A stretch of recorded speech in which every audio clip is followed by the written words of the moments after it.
La noticia requiere profundidad. En Notimundo están los protagonistas de la noticia. Y saludamos a esta hora al doctor Daniel Simancas, él es médico epidemiólogo. Doctor Simancas, muy buenas noches y gracias por acompañarnos. Le saluda a María del Carmen Álvarez.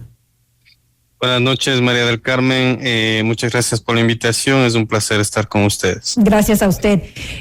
Doctor Simancas, la variante Delta, que es hasta el momento la más contagiosa, por lo menos hasta que lo que conocemos, sigue incrementándose en nuestro país según información oficial. Con esto, pues, el porcentaje de población que debería ser inoculado debería, pues, aumentar para poder alcanzar esta inmunidad colectiva. ¿Qué porcentaje, doctor Simancas, debería tener ahora la población, debería estar inmunizada para poder llegar a esa inmunidad de rebaño, como se le denomina? Bueno, en efecto, cuando tienes una vacuna que no es 100% efectiva, no puedes darte el lujo de dejar a gente sin vacunar.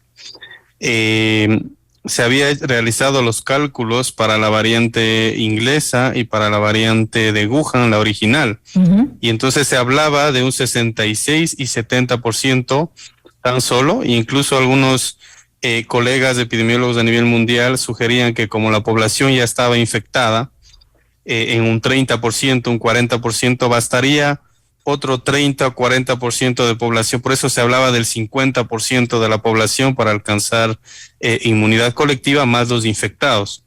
Viene Delta y nos cambia el juego a mitad del partido. ¿Por qué?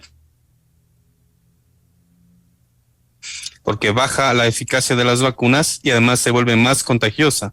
Si comparamos, por ejemplo, con el sarampión necesita tasas de cobertura mayores al 95%, pero tiene una tasa de contagio de 20. Por cada niño infectado con sarampión contagia 20 más. Esta, por cada contagiado de COVID con Delta, contagiaría 8, 10 y hasta 12 personas más. Es decir, estamos hablando que necesitaríamos un 85, un 90% de población inmunizada para lograr reducir al mínimo los casos de COVID y ya no este 70% de que hablábamos por mucho tiempo, ¿no? Pero también debería lograrse esto en menos tiempo que el que se había programado inicialmente. Sí, porque si no vacunamos, y no solamente a los países que más dinero tienen, sino a todo el mundo, puede aparecer. Esta variante Delta apareció en la India, en la población que menos vacuna tenía, y miren las consecuencias apocalípticas que causó en este país. Ahora está teniendo menos impacto en el mundo, las olas causan menos muertos, pero levantan los casos, y es porque la población está vacunada en algunos países con mayor o menor porcentaje. Ahora, así que, respondiendo, la pregunta, hay que ser muy rápidos en la vacunación. Estamos hablando de un par de meses, si no aparecerá otra variante que probablemente sea más contagiosa que Delta. Ahora, con la aparición de esta nueva variante y también de las otras que están circulando ya de hecho en nuestro país, ¿podríamos tener una segunda oleada? ¿Podríamos llegar a ese punto aquí en Ecuador? Bueno, nosotros entraríamos ya prácticamente a cuarto rebrote. A mí no me gusta hablar de olas, porque se habla de olas cuando usted ha controlado totalmente. Nosotros nunca hemos dejado de tener casos, nunca hemos bajado el 50-40% de ocupación de UCI, así que podríamos hablar prácticamente de una sola ola.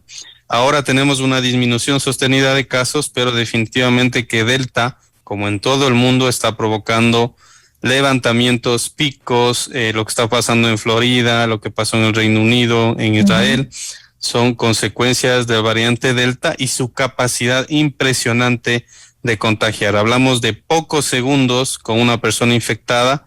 Antes hablábamos, el criterio era 15 minutos frente a una persona contagiada, menos de 1 metro y sin mascarilla. Ahora estamos hablando pocos segundos. Y entonces eso nos cambia las reglas del juego, ¿no?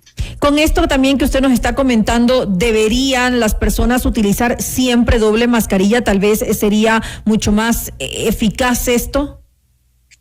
Sí, hay que cuidar muchísimo el tipo de mascarilla. Las mascarillas de tela pueden servir para ir a la tienda rápidamente, para salir, no sé, a retirar un producto, pero para sitios cerrados, para compras, supermercados, no se diga gimnasios, pues se debería utilizar siempre doble mascarilla, nada abajo de una KN95, nada abajo, siempre arriba, y tratando de que el ajuste en el tabique nasal y en el mentón sea muy fuerte para evitar y garantizar una protección adecuada. Además de esto, el distanciamiento, el lavado de manos y el evitar pues retirarse la mascarilla con otras personas. Usted decía que hay que tener mucho cuidado con el material de las mascarillas. ¿Qué pasa con estas que se utilizan mucho también, que son de neopreno y que supuestamente son muy eficientes para evitar el contagio del coronavirus? ¿Son en realidad eficientes este tipo de material?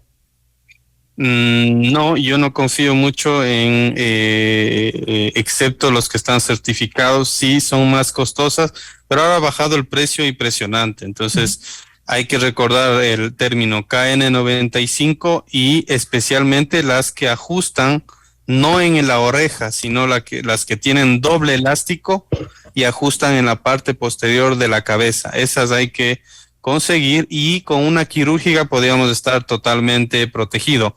Una quirúrgica por debajo con una de tela o cualquiera de estos que tiene adornitos que les gusta combinarse a las personas puede servir también, pero siempre una quirúrgica por debajo. Cuando utilice KN95 o N95, siempre la quirúrgica por fuera o la de tela por fuera. ¿Por qué dice usted que no sean por detrás de la oreja y que deben ser atrás de la cabeza? ¿Cuál es la diferencia? Es en el ajuste, no podemos garantizar la fortaleza del pabellón auricular, entonces se desacomoda, se sale, y realmente las que van atrás de la cabeza con los elásticos, pues se ha demostrado que tienen mayor ajuste y mayor protección. Ahora, doctor Simancas, ¿hasta qué punto hay peligro de que pueda llegar a convertirse esta variante en la dominante, digamos, aquí en nuestro país, tal como ha ocurrido en otros países? Ocurrió en Reino Unido, ocurrió también en Portugal, entre otros, para dar un ejemplo. Bueno, tarde o temprano, no tenemos la bolita de cristal, pero tarde o temprano Delta será la responsable de más del 90% de los casos en el país. ¿Qué es lo que se está pasando y qué es lo que necesitamos? Necesitamos que Delta no gane terreno rápidamente. Hay algunas acciones que se han hecho de manera efectiva. Si logramos vacunar a la mayoría de ecuatorianos antes de que Delta se vuelva prevalente, tenemos una oportunidad. Si nos toma Delta sin el porcentaje, más del 50-60% de vacunados, podemos tener un rebrote con consecuencias dramáticas en cuanto a exceso de muertes. Si tenemos una población vacunada, el impacto será menor. Ahora, ¿qué pasa con esas terceras dosis que se están considerando en otros países para reforzar la inmunidad, por ejemplo, de la vacuna de Pfizer? ¿Debería también contemplarse aquí en nuestro país, o ni siquiera debería contemplarse por el momento, porque en realidad la meta principal es llegar a vacunar a ese gran porcentaje de población, por lo menos con las 2 dosis? Bueno, hay dos cosas en ese sentido. La primera, no hay ninguna recomendación oficial de OMS, de CDC, de la EMA, que son los organismos más importantes, para una tercera dosis. Sin embargo, no podemos dejar de discutir estos temas. Yo soy enfático, sí es cierto que hay inequidad en el acceso a las vacunas a nivel mundial.